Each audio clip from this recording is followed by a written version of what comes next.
In Jumo Ayandela, who is a clinical assistant professor of transnational security at New York University. Jumo, thank you so much for joining us on the program. So the FLA is calling on Russian forces to withdraw completely.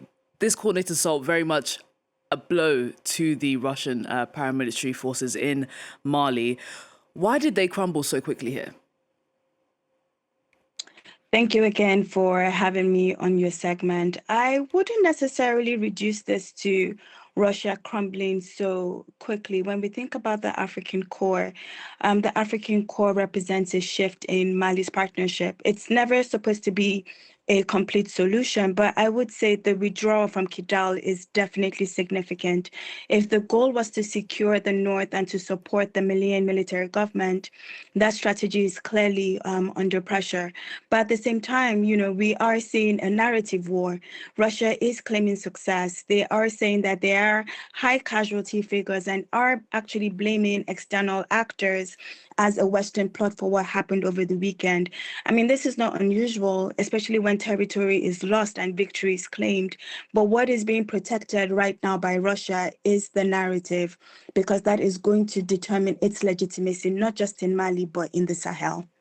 Well, another party that's very much trying to control the narrative are the military leaders in Mali. Assimi Goïta, we heard from him for the first time yesterday, saying the situation is under control. How solid is the government here? I mean, this attack very much exposed big vulnerabilities. Definitely, but the state still holds Bamako. And when we think about political terms, whoever controls the capital is basically the de facto authority. But that really is the minimum threshold when we think about state authority. So the real question for the military junta and the current leadership would be, can it extend its authority beyond Bamako? And that's because when it came to power, its legitimacy was built on promises of stability. And that really is being tested. So for the military leadership to show real strength, it's going to need to secure other key cities.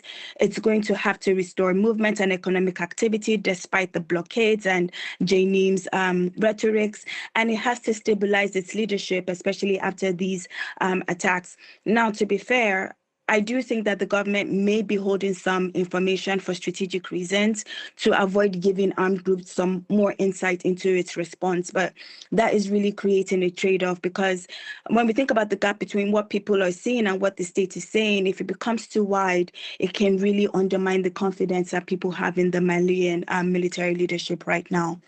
Well, let's talk about the alliance between Janim and the separatists, the Tuareg rebels.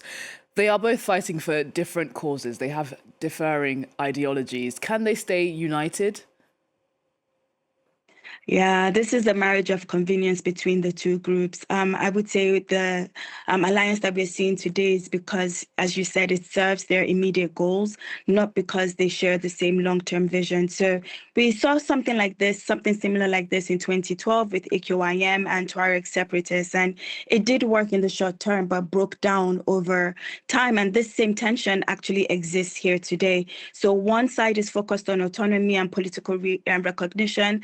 The other side is focused on broader ideological projects, and they are aligned with who they're fighting, which is the Malian military leadership right now.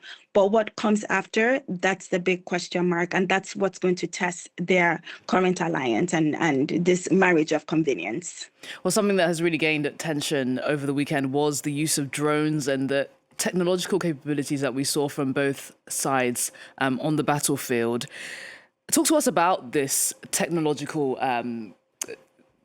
what could I say? Well, the development of the technological capabilities. Talk to us about what we're seeing the two sides using on the battlefield to help them achieve their goals.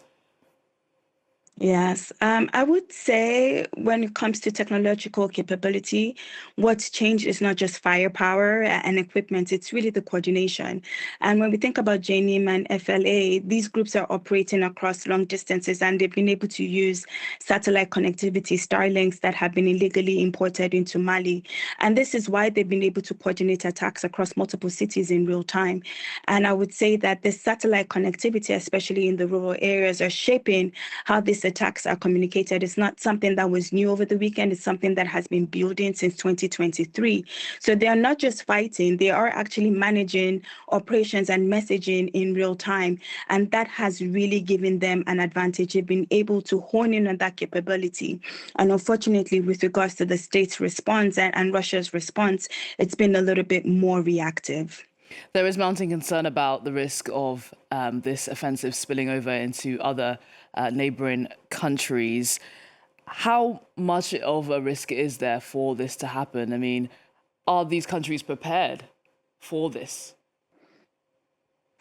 Yes, what is happening in the region is not just going to be a Malian problem. It's becoming a regional conflict. And I'm sure that you've heard that the Islamic State in the Sahel province have moved into places like Zaga and Meneka near the Mali-Niger border. The groups are not working together, they are competing, but right now this is going to be a test of not just the Alliance of Sahel States, the AES, but also West African states and our idea of collective security. We've seen ECOWAS, we've seen the African Union calling for solutions. And this is a matter that is something that is of great concern for coastal states because of the spillover. And this is really going to push the region to rethink how they are going to engage with Mali, how they're going to engage with other AES states, because again, this is not a Malian or Sahelian crisis. It's really reshaping regional security choices as JNIM continues to move southwards, as well as ISSP. Yeah, very much a developing situation there. Jumo, thank you so much for joining us on the program. Really great to get your thoughts on this today. Thank you.